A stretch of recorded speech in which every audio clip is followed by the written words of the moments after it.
Welcome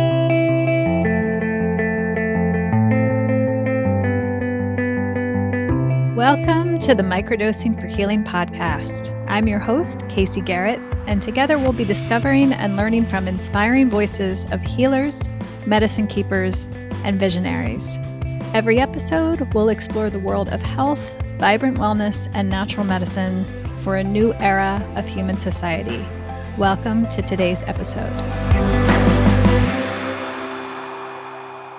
Hello, everybody. Welcome to the podcast. My name is Casey Garrett, and this is the Microdosing for Healing podcast. And today I am joined by Lynda Samphire. Many of you in our community will recognize her. She is a longtime guide and dear friend of mine. And today we're going to discuss a topic that has been one of the most requested topics that we're super happy to finally dive into this episode, which is microdosing and earth medicine practice specifically for spiritual development. So those of you who've been hanging with us for the last 5 years together know that Lynda and I have both experienced really remarkable spiritual growth and connection with the support of earth medicine. So we're really happy to dive into this practice today. We're seeing this more and more on our applications and our intakes of people who are really drawn to this practice for this specific intention. So we're going to cover all the things. Lynda, like me, is also a projector. We're both 3-5 projectors, and Lynda is a self-projected. I am a mental projector, and we soundboard with each other constantly about these topics. So if our conversation today sounds a little bit familiar, it's kind of like this is stuff that we rap about quite frequently, and you get to just kind of listen in today. So, hey, Lynda, good to see you. Thanks, Casey. I'm excited to be here for this conversation, one of my favorites. I know. So I thought for folks who are new to us, or maybe just meeting you for the first time, can you share a little bit about your own experience with microdosing earth medicines and how it has impacted your spiritual connection? Most definitely. Yes. Yeah. Pre-medicine and post-medicine, right? Yeah.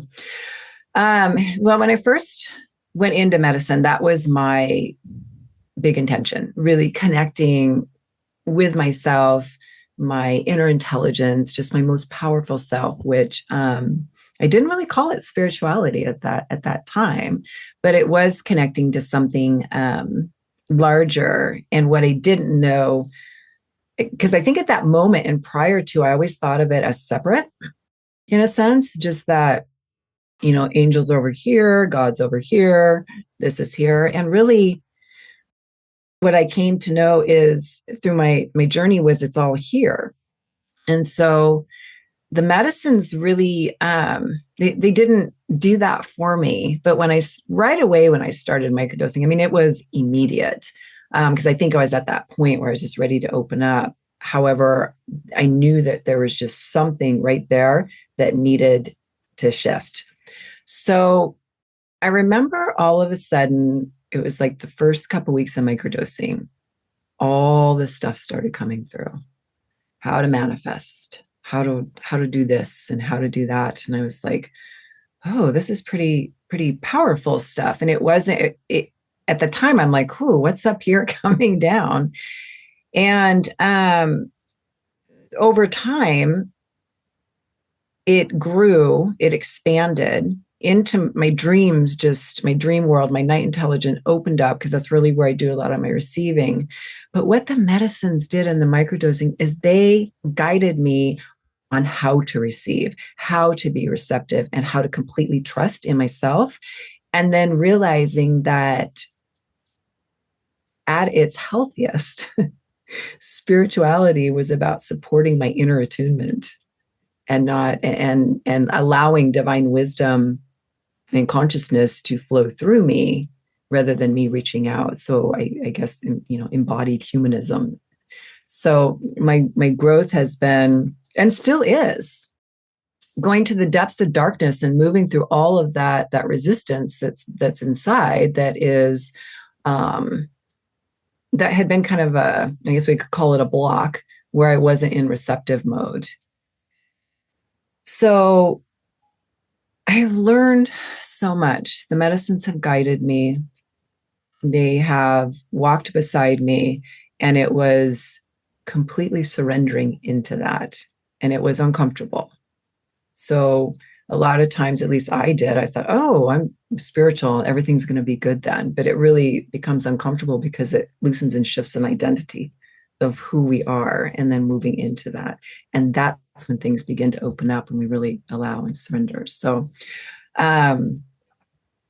much more to say on that, but that's been my opening. I've always been a channeler, but I always thought it was for other people. And that's what shifted. And it was really the trust of coming within. Beautiful. Yeah. Yes, yes.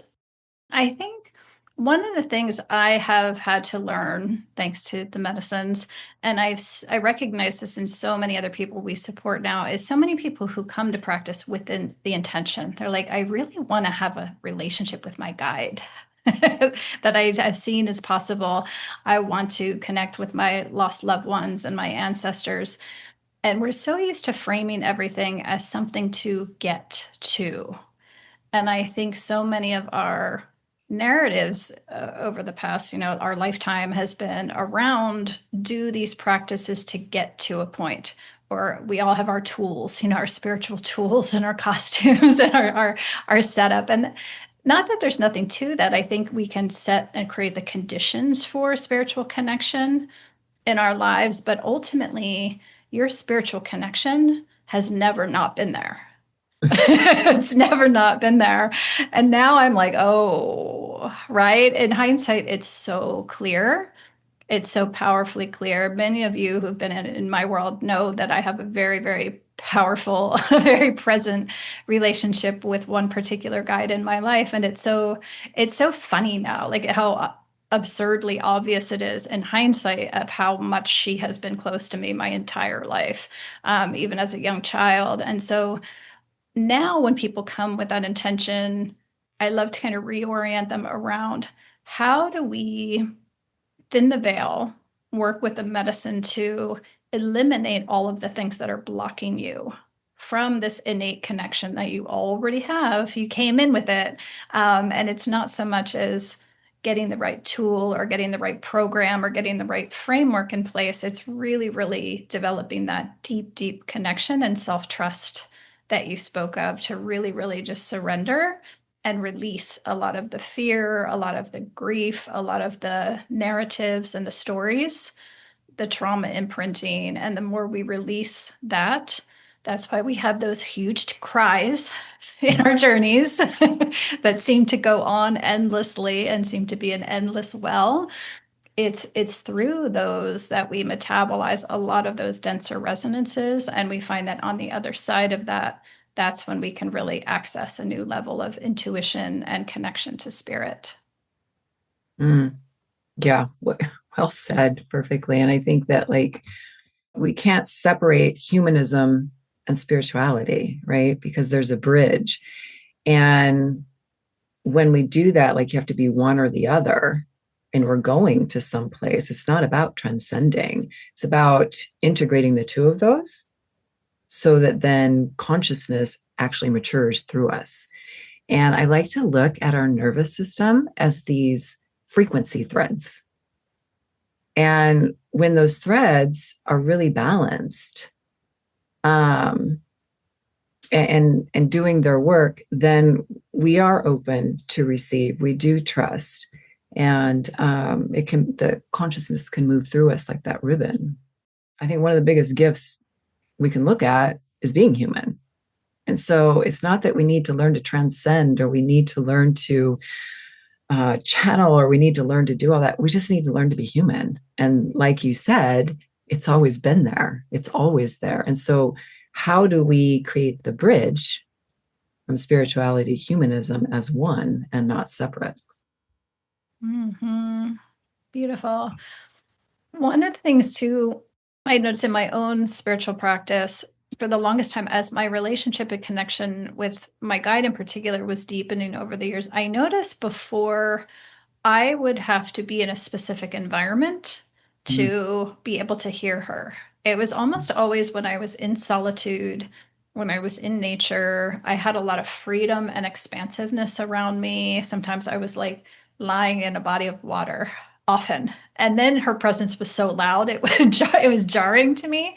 But I think it was less, she was always there, but it was just, I had to have that spaciousness, and that very relaxed nervous system was what created the window of me to kind of step into a different level of consciousness. So can you share a little bit, Lynda, about the role of environment? You know, we can do microdosing practice, we can do the rituals, but are there some other things that we can kind of set up in our lives environmentally to help nurture a spiritual connection? Yes. So, so agree and align with that because being a projector, we feel and we take on so much. So if we're in like a crowded room, it's really hard to be in coherence in the body. So our environment where we live, and even like the stagnant energetic frequency that's moving through, like maybe in North Dakota, that may not be good for me, but it might be good for someone else. So it's so individual and so personal, that if I'm in nature, I can really receive a lot because there's calm and tranquility. But I do know people who can be in chaos and not be fine. So, like, I had my grids read, like in astrology, like where my lines and where I best, would be best for me. And I think that's kind of fun to do. And I think it's important because we can see where there might be stagnation in frequency that we're stepping into that we don't even know. And then we take it on as something's wrong with us and we're not doing something right. When in actuality, like when you travel to Egypt and those openings that come through. And I think that's one of those incidences and experiences that we don't know until we do it. We can have an inkling that I don't think this is right for me, but if we're in the midst of chaos, then we might say that this is too frenetic. Nothing's working. I feel stuck. Let's move over to tranquility and let's see what that looks like. So it's about bringing the body into coherence and aligning and that bridge working. And when there's too much input, too much frequency coming through, that's not going to happen because then the nervous system's like this. So really, where does your nervous system settle the best? And then it flows through. Where do I sleep better? Where am I more drawn to taking care of myself better and not others? And so I think there's so much in there. But the simplicity for me is the highest. Like everything needs to be very simple. I have to have my own sacred space. I have to. And my environment needs to be very cozy and very homey. And then I excel. If I feel uncomfortable in that, it's not working. So it's a trial and error. But there's also, again, that knowing inside. So I think it's everything. Mm-hmm. Yeah, I think it's everything. We've had so many people through our microdosing programs and community that were called to move someplace they never anticipated. Yeah. And they were like, is that weird? Like me in this place? Is that strange? And I'm like, no, I moved from California to Florida, which in terms of the human world are vastly different, but it was truly energetic and it was the land. You know, it really had nothing to do with what the humans are doing here. It's really about the land itself, and being near the Atlantic for some reason was very, very expansive for me. And I noticed a huge, huge difference within weeks of being on this land here, that my connection to my guide just blew open even more. And I began to hear her more often and feel her presence far more consistently than I ever have before. And I very much give credit to just the land itself and the energy.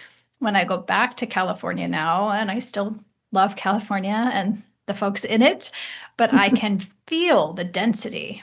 I can feel the frenetic, incoherent energy that, as Lynda said, some people really thrive in. kind of a heavier energy, I I was like, whoa, like I have one of those X-ray blankets on my soul when I'm there. So just fascinating. Like Lynda said, you don't know, and sometimes it takes a while to decondition from like what the humans are doing on the land and go, what am I drawn to?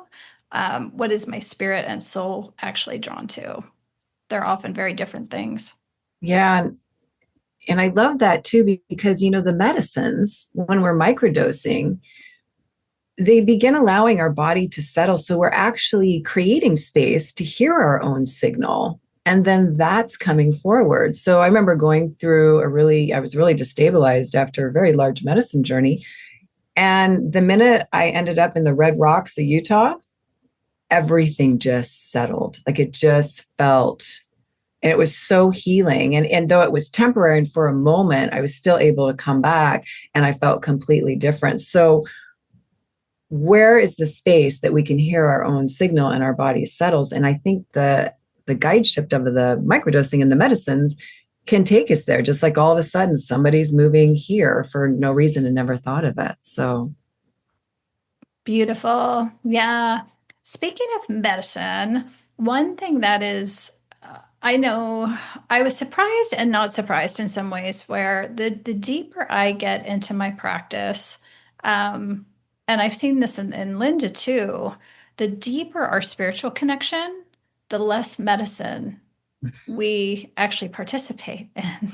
It's you move to a place where when you do practice actively dosing, you can work with much lower doses, much less infrequent, and you come back when you're called to come back, usually for a very specific reason. And so on one hand, it didn't surprise me, but it's really surprised me how I feel connected to the medicine and the spirit of the medicine all the time. It never, it's never absent. So, Lynda, I'd love for you to reflect on your own experience of that, because I do see people in the field now that I knew 5 years ago, and then I see them now, and I find them actually less coherent now, because I feel like a lot of people think that the more medicine they do, the more spiritual they will be. Right. And yeah, I have found the opposite to be true.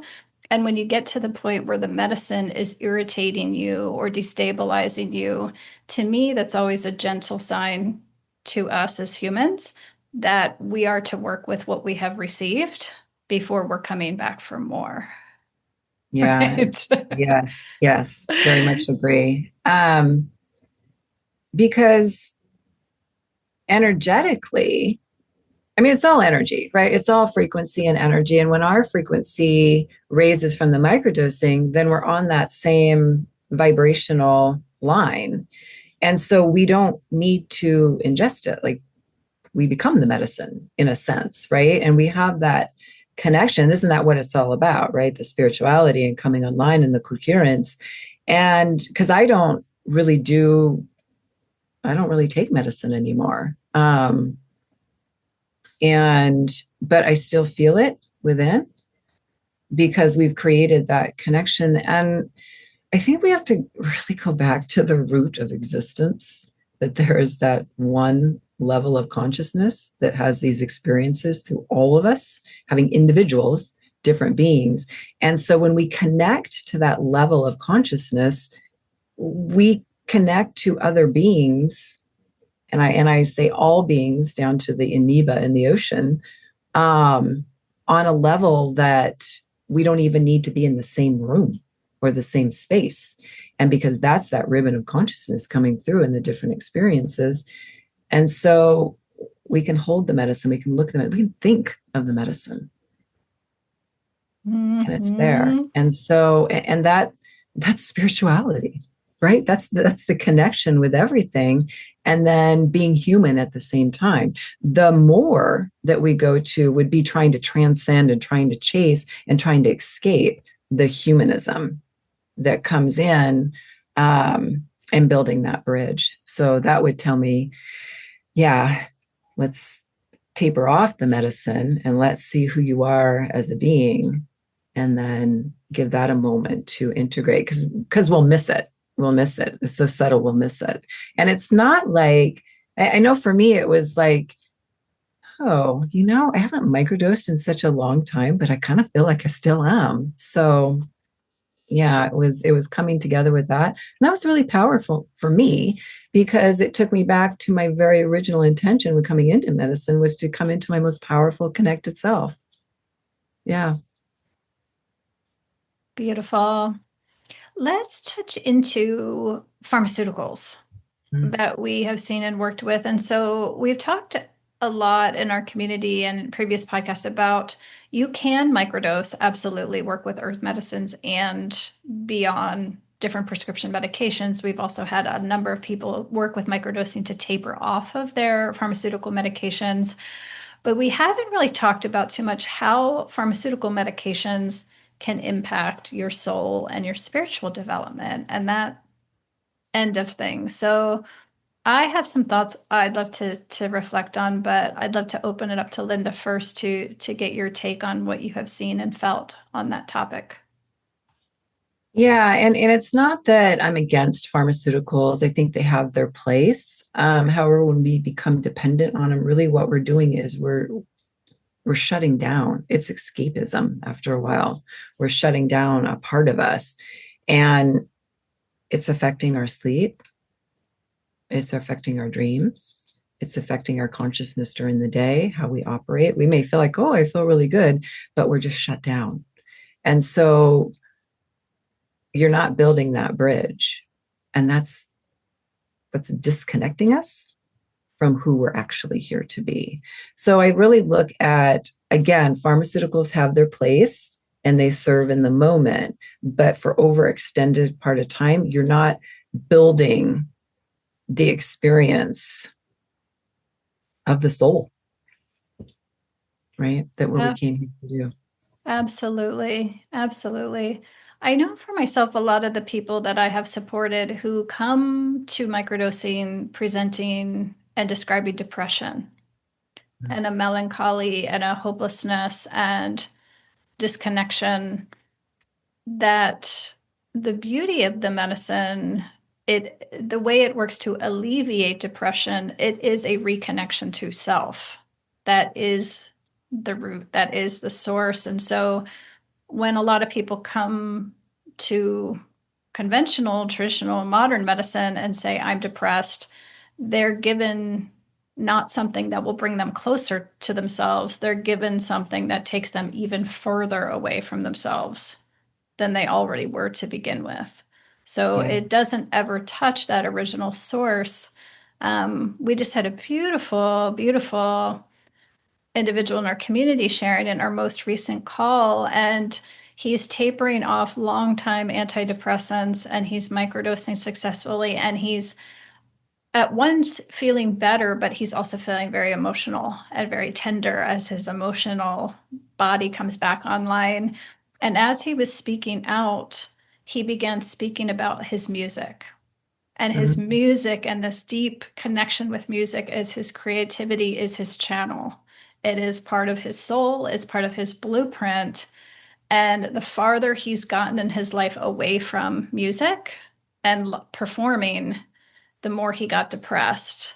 And then when he was given prescriptions, that was moving away rather than toward healing for him. And so I do think while it doesn't blunt all things, I do think it can blunt our spiritual development because it does block, it does blunt, it dulls our empathy, our instincts, and our intuition. And so those things are vital. I think when you're developing a spiritual practice, those are the things that so powerfully come back online in such an extraordinary way. And so you're kind of like not letting spirit move through you as readily as it can if you're blockading it by synthetics, I think, to some extent. Yeah, I completely agree with that, because really depression isn't always just sadness. It's actually the disconnect with self. And so then what we're doing is we're not restoring the connection, we're moving away from it. And when we start to taper off of that, we're restoring connection. And that's the feeling. I feel so sad now. I feel this, but that's the sign we're restoring connection. And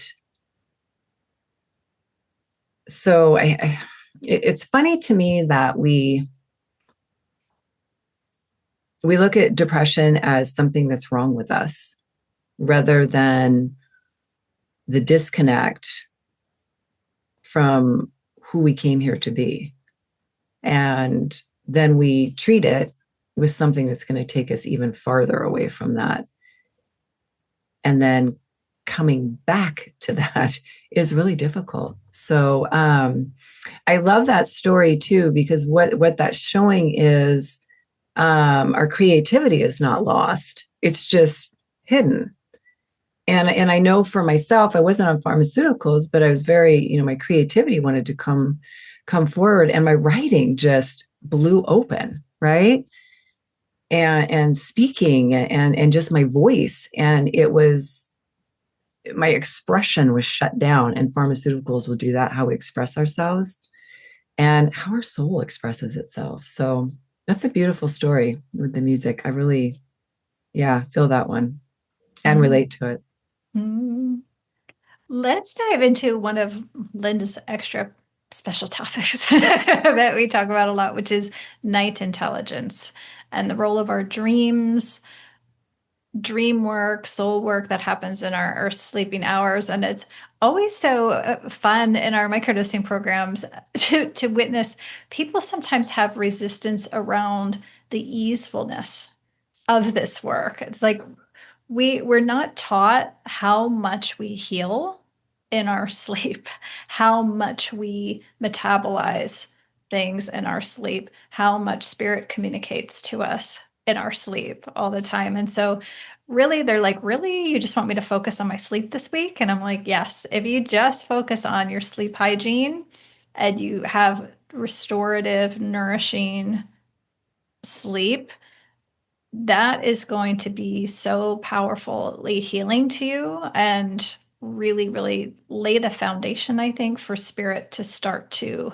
communicate to you. So, Lynda, I know you love this subject, and it's a big part of your work. So, can you share a little bit about, if people are curious to support their spiritual connection through sleep, what are some of the practices they can do to kind of call their dreams forth?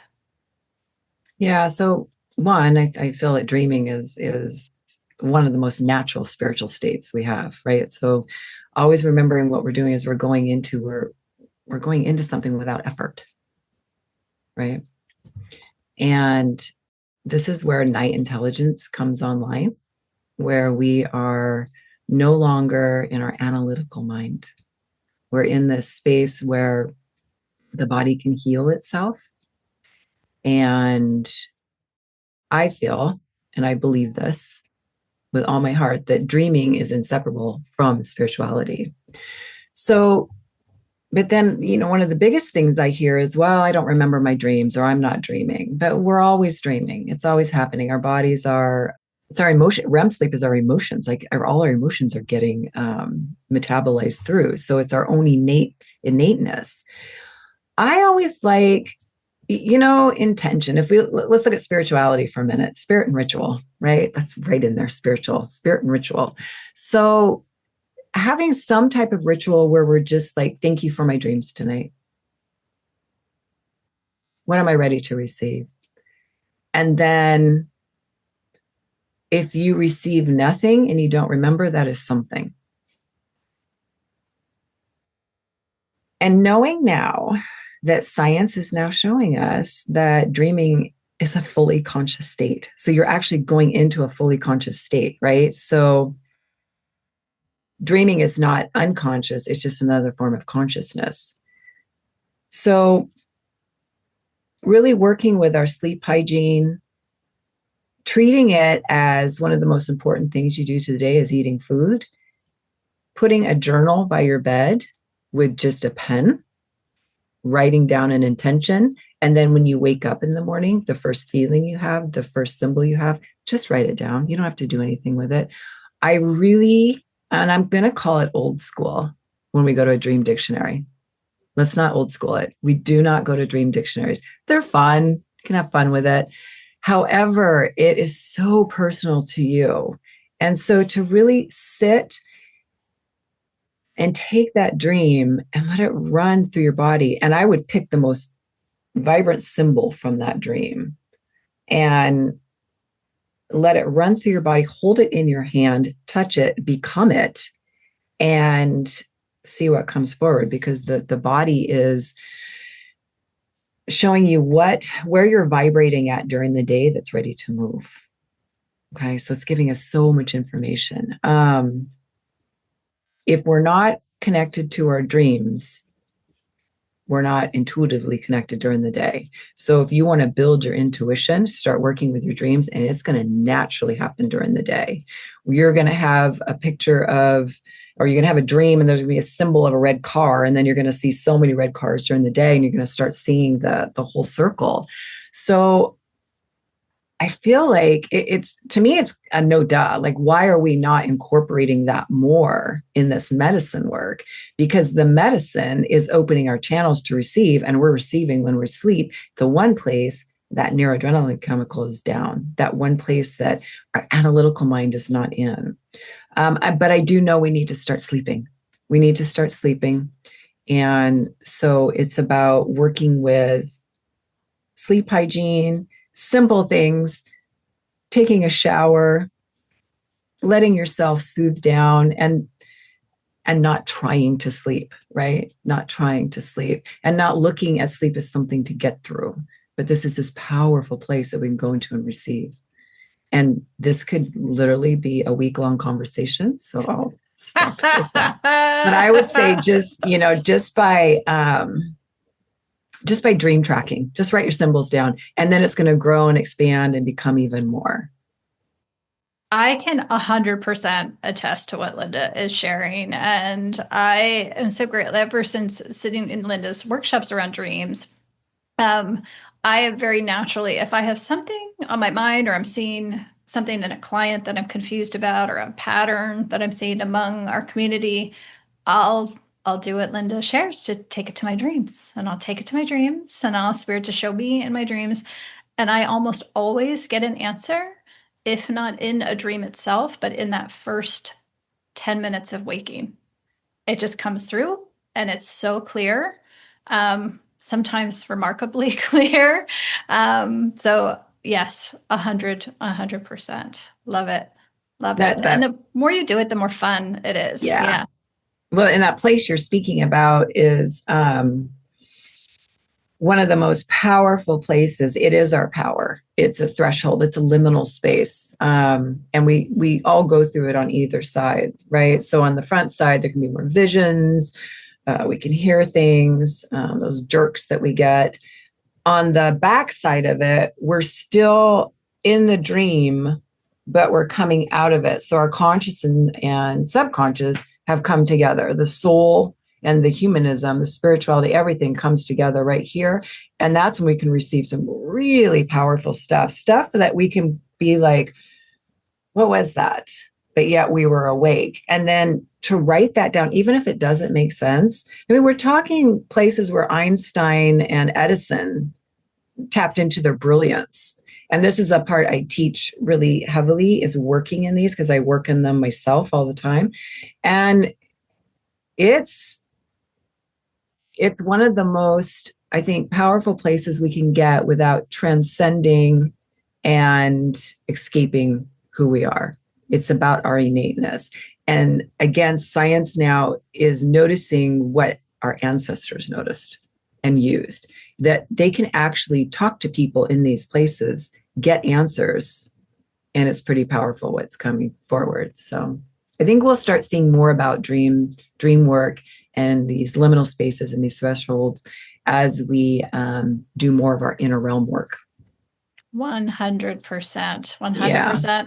Speaking of ancestors and reawakening to things that we once were able to do, that we are rediscovering and stepping into an ability to do again. As we talked about a lot in previous podcasts, is this year we're really moving into a brand new frequency. And all of the healers that Lynda and I know who've been at this for 30, 40 years have all predicted we would get to this time. So it's really, really exciting to be in it now and like be able to feel this energy for the first time in our lifetimes and feel how much lighter and brighter and fast it is, because that's what's going to enable a lot of the spiritual gifts that we once had that we haven't had been able to access in the same way. So I'd love to spend a little time with Lynda now talking about some of the things once you start microdosing practice and start working with some of these rituals, working in your sleep realm, that you can start to have happen. That if you don't know what's happening, and you went to your doctor, a lot of times they would think it's a problem to medicate or to worry about, when actually it's a sign that your spiritual connection is opening or is about to open. So Lynda and I can go into some of these things. I know for myself, one that I have seen so often and then I have experienced myself. And while I won't even say it annoys me to this point, because I get so excited when it's happening because I know what's going to happen now, is when I am waking up consistently between 3 and 4:30 in the morning. I know now, for whatever reason, Spirit has a whole lot to say. And that's the clearest time of the day for it to come through. So I notice a lot of people when they start microdosing, their dreams instantly pick up. Some people start dreaming for the first time in 10 years, the first time in their life, but also too, they're like, it's so weird. I'm just waking up every morning at 4 a.m. and should they go on sleeping medications? No, no, it's really a time to train yourself to wake up and be present and attentive to what spirit is trying to show you. So, Lynn, did you want to reflect on either of those or some other things that we see that can kind of be kind of weird on their face? Yeah, we used to have 2 sleeps, right? We didn't used to sleep 8 hours. We used to actually wake up between 1 and 3, and we would pray, we would meditate, we would stoke the fire, we would go next door, have a conversation about what's coming through, and then go back for our second sleep. Now times that with schedules and stuff, we're almost trying to force the body to do something it's not kind of made to do. So I like to look at, when we talk about ancestral lineage, that to remember that back to that consciousness as one shared stream and the root of existence itself, we're moving through many bodies and families and generations, and it's like it's not something we're supposed to fix or do or carry burdens. It's actually completing itself. It's a stream of consciousness that didn't complete itself, and it's coming through, and that's kind of what we do. I had this was really recent. It was about 3 months ago. I had this vision, and it was so powerful. And lines of women of every culture, like it was hundreds, came walking up beside me. They grabbed my hand and they said, "We are one, we are you." And the tears that came flooding through because of the power that raced through me, their wisdom, they were not burdened. They were not sick or mentally ill or stuck in trauma. It was their wisdom that was coming through, and you could feel it moving. And so it's like they were showing me how this lineage moves through us, and this consciousness that we are one, and it's expressing itself through many lives. And that has stuck with me so much. And the patterns and the experiences, that's how we evolve, right? That's how we evolve. So in the dream world, and in one of my programs, I do work with the ancestral, bringing those gifts, because we can pull on that. And so when I'm feeling creatively blocked or something's not unaligned, I can go back to that place and I can feel that stream of wisdom coming through. And it's something we all have access to. But again, it's about being in that space of receptivity and not about fixing anything. The past. We need to draw from the past. And so when we're waking up, like you said, Casey, between 3 and 5, you've got that stream of consciousness. You've got all those ancestors coming up beside you and saying, we are one, we are you. We want to stream through you and speak, and we owe it to ourselves to receive. And it's, I think when we shift our perspective on it and look at it as, oh, I'm not sleeping, what's happening, something's wrong with me, rather than, oh, look at this, here I am being human, and grasping it that way. So allow the ancestral lineage to complete its experience by moving through us. And that's kind of what we do, right? So fascinating. Yeah, I think we're gonna see so much of this as we Yes. get further into this year. And some other things we're seeing is gifts of expression in new ways. And so this is another one when they start to come through, people will have like sensitivity to sound suddenly. They're like, I have this kind of ringing in my ears sometimes, or just this like high pitched sound coming through sometimes, or things seem really loud suddenly in the human world. Like people are talking at me and they're staying the same, but I'm just more sensitive to voice and sound in new ways. And that too, we have seen is often a sign of spiritual gifts opening, and your gifts that are tied to exactly that, to expression. Like you're going to be able to come through and speak a new language, to be able to speak light language that like Lynda had in her experience. We've seen that starting to awaken in other people too. Another one we have seen more increasingly is as we develop spiritually, our energy can move differently. And so we see that we can entangle with each other. So one of the things I've seen Lynda to do with her clients, like if her client is having a dream that they're kind of stumped on, Lynda will say, well, I'll just take it into my dream. She'll take their dream into her dreams. And I'm seeing that more in our daily waking lives. We see that in our guide community quite often lately, where one of us will journey or dream and will have information come through for the other. It's super fascinating. So a lot of these things we used to be able to do. And I think as they reawaken in us, of course, especially if you have had no exposure to these things, are normal.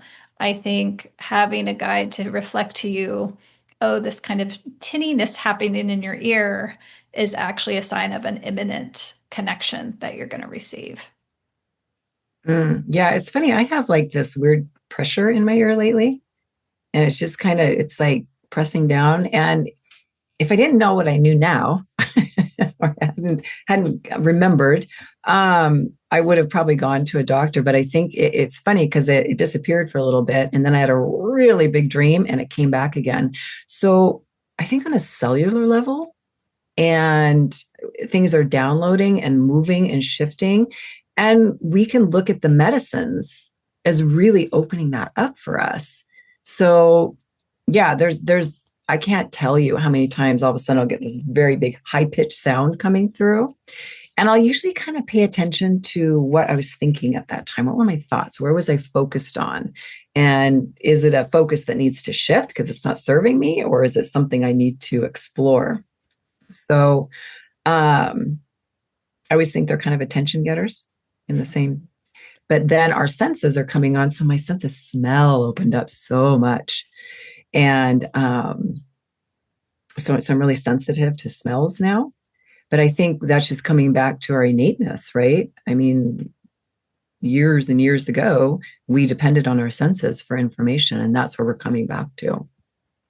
Absolutely. Yeah. It's fascinating how often spirit speaks through our senses. I know I've seen that so frequently. And for me, I haven't had the sound as much as Lynda has. Mine has tended to be sight. So I've noticed too, when I've gone through big portals of expansion into intuitively or connection to my guide in the spirit realm, I notice my eyesight almost gets worse and diminished. And it's like, well, I'm getting older. And but it's now obvious, like it's obvious where like it'll diminish quite obviously. And when I take it to my guide and I was like, what's going on? She's like, it's because your third eye is opening.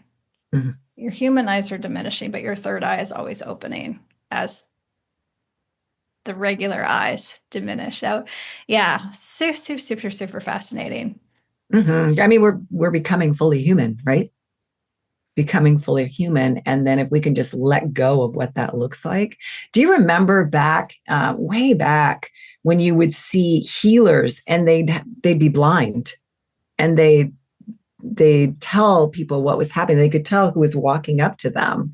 And so we go back to ancient times. A lot of healers were actually blind. Not that we're wanting to go blind, because I kind of love my eyesight, but I get what you're saying. Yeah. That just brought in I just saw that when we were talking about that. Fascinating, Mm-hmm. fascinating. Let's talk about spirituality development and the importance of the physical body. So I have a great story that just happened recently. So I intended to do just like a little. I was out working in my garden, and I just intended to do a little mini dose. And I immediately went into a different realm, and my guide was there as always. And it was so funny. I could feel this excitement in her and this journey. And she immediately, the first part of the journey, was taking me through a series of past lives that I had experienced in the past, one after the other, after the other, after the other. And it was beautiful. Like the first one, I was like running in an open field, and I could feel like the wheat stalks brushing against my legs. I had these like, I was really tan and really strong. I was like, oh, I wish my legs looked like this is life. And then fast forward, I was cradling a baby in a basin, and I could smell her, and her skin was so soft, and I was just nestling her, and I just felt so much love in her softness and tenderness. And then I was in another lifetime where I was making love, and I had like my hand, I could feel the coolness of the limestone wall, and like my partner's hand was like pressed into my back, and it was so fun. Like I could remember feeling it. And when this like part of the journey came to an end, my guide was just there smiling, and she was like, that was fun, wasn't it? It was as much for her, I think, as it was for me. And the whole lesson that she was teaching me in that moment was, you guys, meaning us humans, do not fully appreciate the preciousness of being in our human bodies, and how much spirit loves to move through and with us and have all of these experiences, and that our sensuality and our ability to touch and feel things through the physical body is such a spiritual gift for us.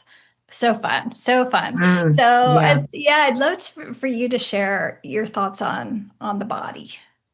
Yeah, thank you for sharing that, because that is everything.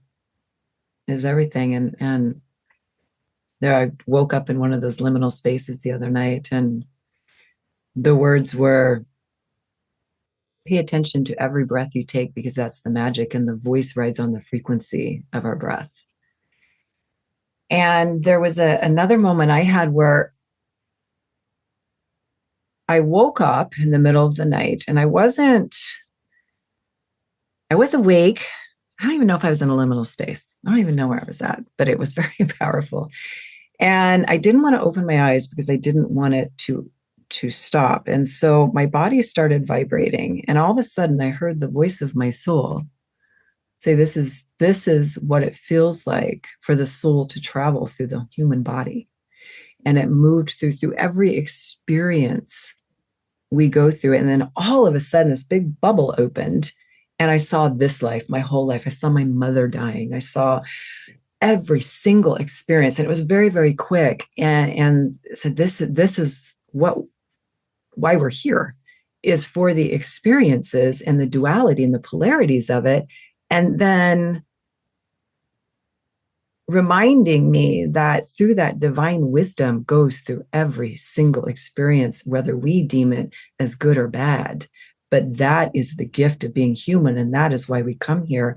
And so the gratitude of being human and what we're capable of, rather than our own limitations, it was powerful just to feel that and see it from the soul's perspective rather than the egoic human mind. And but you could feel it, and I could, like you were explaining, I could feel the wheat. I could feel the sadness of my mother dying. I could feel the exhilaration of jumping out of the airplane. I mean, these kind of everything was just being shown to me. My dog, and how every single emotion was such a gift, but we get stuck in it, and the soul says that's fine, because that's part of the experience. I'll just keep ruminating here. No problem. I'm kind of changing the words a little bit, but coming back to the gift of being human and the gratitude, because we choose to come here. We just don't have the guidebook on how to be human. Yeah. So yeah, that was very powerful for me. So Oh, that's beautiful. Oh, lovely. I would love to reflect on, and Linda's going to laugh because this is not new for me. My guide keeps coming back and back and back again with this one, is how important it is for our spiritual development to do what we can in our physical reality to lighten our frequency. They're always in partnership with us, trying to work with us and communicate with us and kind of arrange things for us.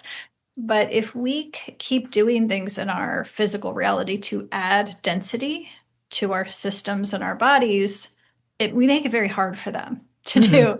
And so whether that is synthetics or whether that is alcohol or whether that is like Franken food, that's not even really food, it's stuff we consume.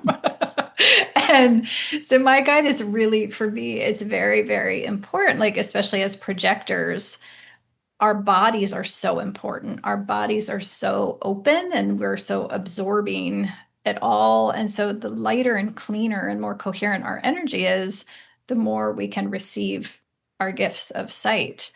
So for me, I keep coming back to living foods, nutrition, like really putting things in your body that have a resonance, like have a light energetic signature to them, that are living living foods, versus the thing we eat. And it's something that she's continuously directly reminding me of or showing me things in life when I am not doing that. And so for myself, like whenever I feel disconnected from spirit, the number one thing I do is to eat super clean. I'll just go, you know what? I'm going to take a week and I'm only going to eat fruits and vegetables and kitchery for a week. And that almost always like really, really brings me back into alignment quicker than anything else I do. So, Lynda, do you have any thoughts on nutrition and how we partner with the body?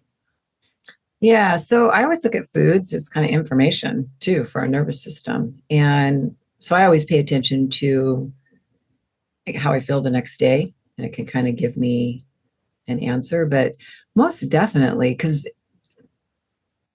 when we eat something that is very highly processed, we're again dulling the system. And not that we're not going to, it's going to happen. However, if we can kind of repath, like you go on a cleanse. For me, I can do 2 to 3 days and it resets it like that. But the most important thing for me is movement. If I am feeling disconnected, either walking with music, and I'm not talking about like ceremonial type music. I'm just talking about, maybe I'm listening to the Rolling Stones. There's something that gets that raises that frequency. Cardio and yoga. Those are huge for me. And then I can be really bad about not eating. And that can throw me off. And so really making sure that we're feeding ourselves, and that when we feed ourselves, we're getting the right amount of what our body requires for nutrition mine's going to be different than yours and what that looks like. So that, I think that does go along with just learning about ourselves and what we require. Right. Absolutely. So, yeah. I tried to be vegan once because I'm going to try vegan, and my hair started falling out because I have a sensitivity to legumes. So I was having a hard time getting protein, and I'm like, oh, maybe this isn't. I kind of value my hair, so the movement for me is really huge because it releases any of that stored resistance stuff that's in there. 100%. Yeah. 100%. I have been with Lynda for so long. Like, I know when Lynda's off, she's on the Peloton. That's where she goes. That's where she goes. And do you also think too, like when we feel strong and we feel good, we're confident and we're trusting in ourselves. And so giving our bodies strength, like it's night and day, at least it is for me. And it's like where if I'm like feeling kind of like questioning myself or there's self-doubt coming in, I can just go do that. And that just opens it back up again and reminds me like, okay, here you are. So. Absolutely. And I find like nature and spirit will remind you. If you give it space and you inquire, what do I need to come back to balance? It will very frequently tell you. I remember a few years ago, Lynda knows this, my companion knows this, like I'm very, very connected to animals in my life.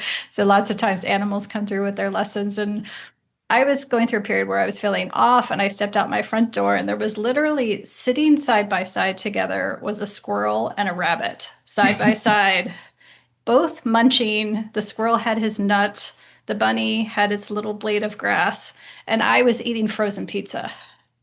I love pizza, but I was eating frozen processed pizza.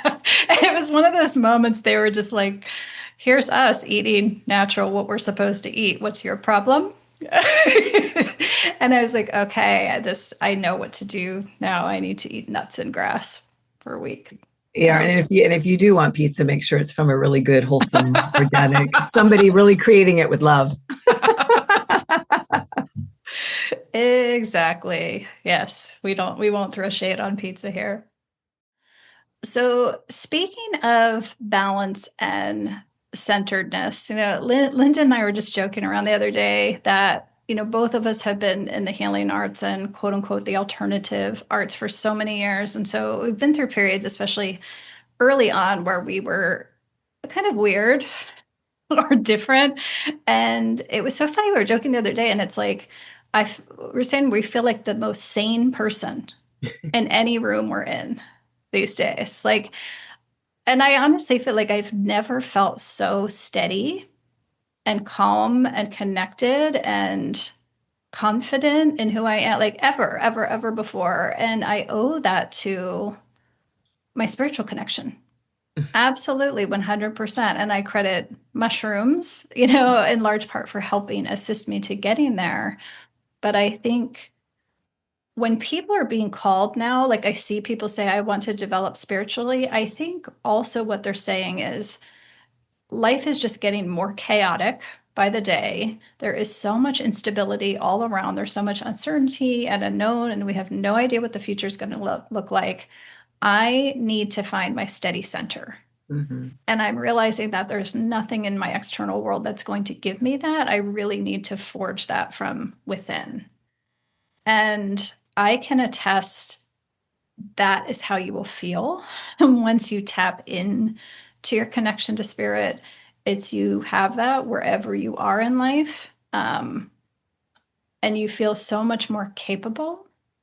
And instead of being fearful of the future, you actually look forward to the opportunity of the freedom for the spaces in between that's going to create. So, Lynda, I'd love for you to share about what having that kind of spiritual connection has meant to you.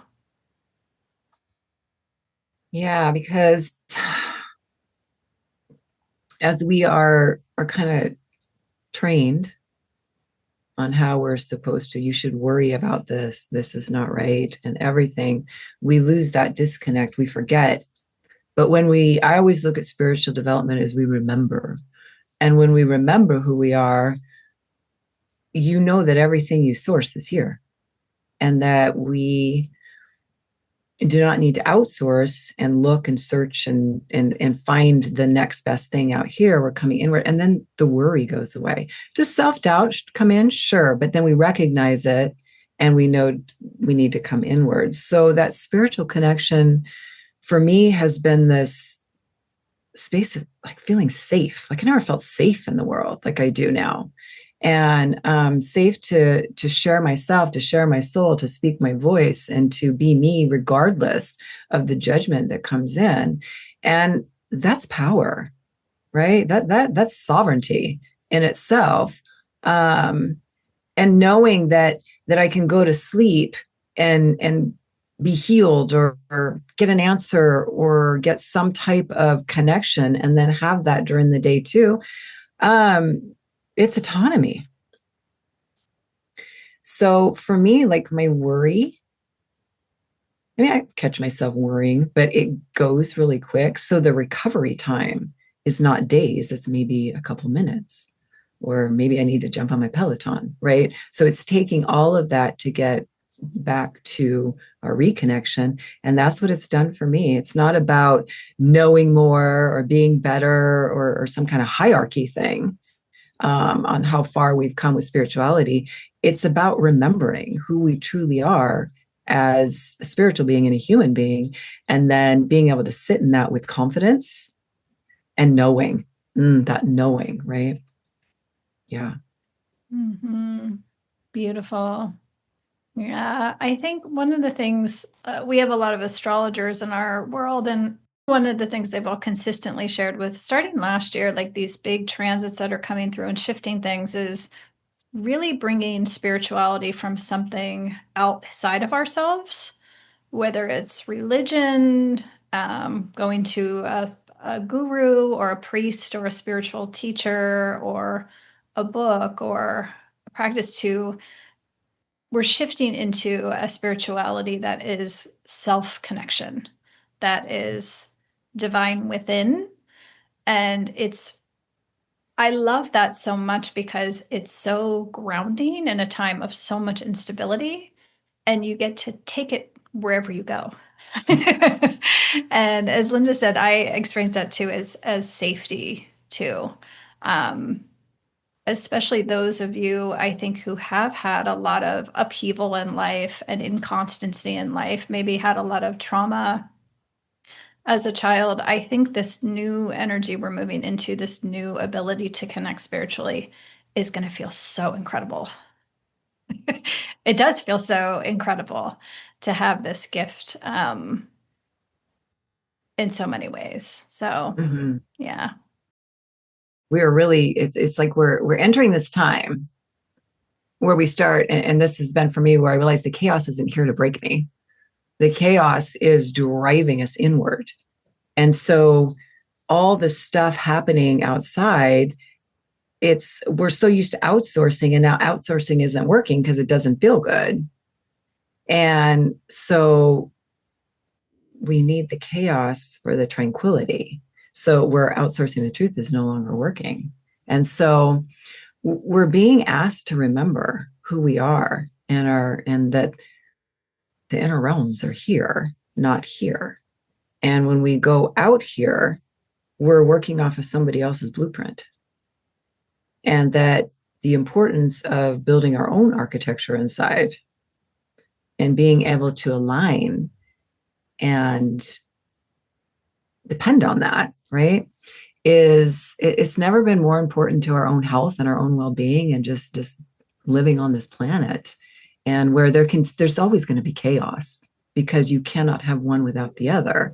However, it won't affect you like it does because you have here, and we're going inwards. Yeah. Never before has it been more important than to go inwards. Yeah. And we're not asked to become more than human. We're just asked to be human. So there's nothing. Yeah. I think some of us think we need to become more than human. No, we be human. Yeah. And that's here. And that's where Beautifully that said. ancestral guidance kind of comes in, like you were talking about, where that's why that's coming forward. And we can learn and be taught what that means without CNN or Fox News. Right. Yeah. I mean, I'm so excited. One of the things as guides I think we're drawn to do right now is to help reorient people to prepare because people don't really, like it's going to change so fast. Like I really believe our society in the next 7 years is going to be unrecognizable from what it has been. And if we have guidance or someone near us who can see us and see our soul and know what is going to support us uniquely, because that's what else is so different. Like, there's no one size fits all, as Lynda said. Like, when we're supporting people and guiding people, it's really our ability to see them as a soul that helps us know what is going to support them in practice. And that might be from which medicine they work with to what practices will support them, the role of sleep in their particular life, whether they need movement or whether it's more important for them to connect with nature and sunlight. So, Mhm. all of these things, I think it's not going to be like we're so used to a one size fits all. With our prescriptions, it's really going to be having somebody by your side and in your pocket who is uniquely able to see you as an individual. Sounds like you're talking about projectors. A little bit, a little bit. Yeah, so important because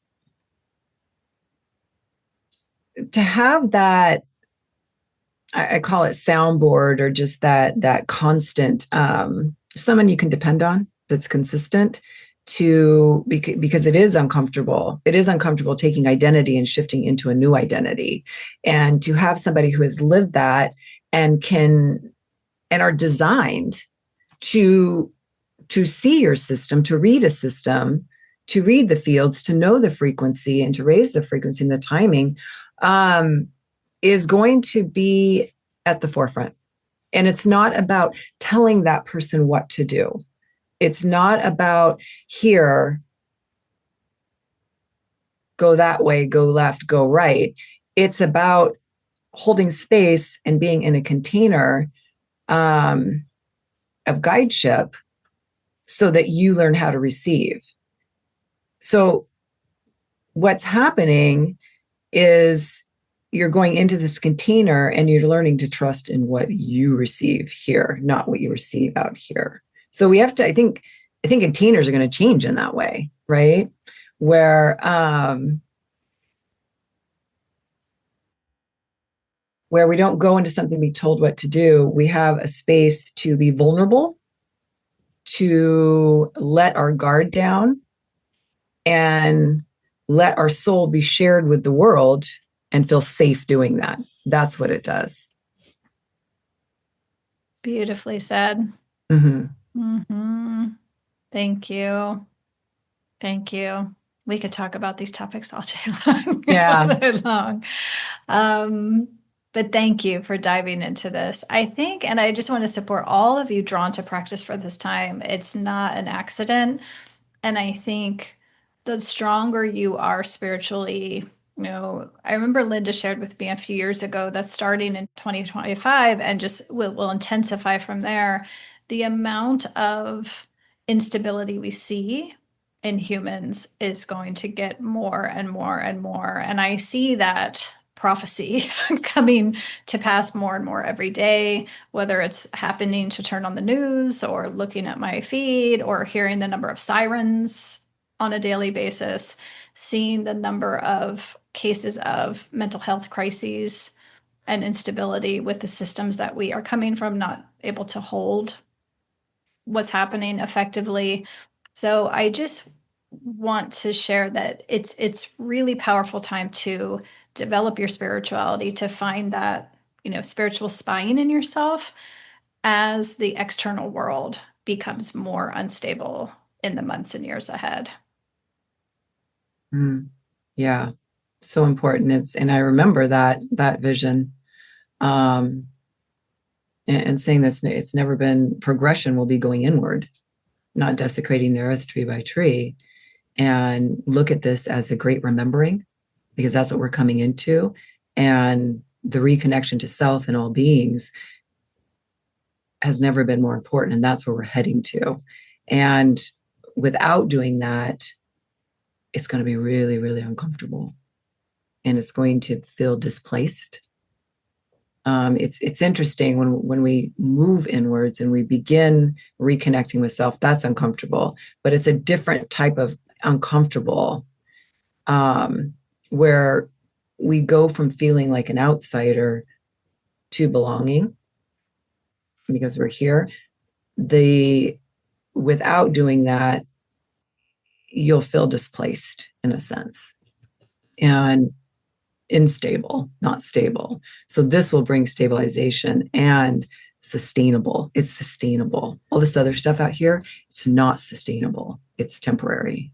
So yeah, and I saw that clearly. I still hear it clearly, and moving into that. And, it's guided me into my own path and my own work for myself. Yeah. Thank you. Yeah. As always. Yeah. So beautiful. I was just working at a conversation with one of my Aussie clients last night, and she was saying that one of her intentions she was holding right now of beginning medicine practice right now was, she said, as an Aussie and queen, that she grew up at the sea. And she said, you're trained at an early age of how to navigate waves, because sometimes big sets of waves would come in. And as a child, it was quite dangerous. And she said, at an early age, you're trained to swim into the waves, go into the waves, don't go against the waves. And she's like, that's what I feel like my soul needs to do now. Go into the waves. I like that. That's beautiful. Yeah. Yeah. Isn't that the surrendering? I know for myself, I experienced sleep paralysis, and it's super scary, though it's not. And to just be able, I remember at one point I was like, all right, I just surrender. And I think we get to that point in life where I just surrender. I'm just going to go into the wave. I'm just going to, whatever's there, just come on in and let's take a look at it. Because ultimately, when we come into that place of our own alignment, we know that there's nothing that can take our autonomy, that can, it's evil, that can steal us away from this planet. Otherwise, why hasn't it already happened? And so, and that's that trust within the self, like she was saying, just going into the wave. And that's the simplicity of it all. If we can just kind of say, okay, whatever, just here I am, I'm ready, yeah. And then having that guide hold a safety, stable container to be able to do that. Yeah. And that's all it's being asked. Yeah. I love that. I think that's the phrase I'm going to carry into this spring is, here I am, I'm ready. Yeah, whatever. Because eventually you get to that point, like, yeah. Oh, thank you. Thank you so much, Lynda. Always for sharing yourself and your beautiful soul. And thank you all of you in our community for listening and carrying this work, sharing about this work, sharing your hearts in all of our calls and gatherings. It means the world to us. So thank you for being here. Thank you. Yeah, thank you. What a fun, nourishing conversation. And now I'm going to go jump on the Peloton. Thanks for listening, everybody. We'll see you back in a couple weeks. Bye-bye. Thank you for listening to the Microdosing for Healing podcast. Ready to take the next step? Please visit us online at microdosingforhealing.com. There you'll find lots of information about our global community, professional training programs, and upcoming immersions. See you there.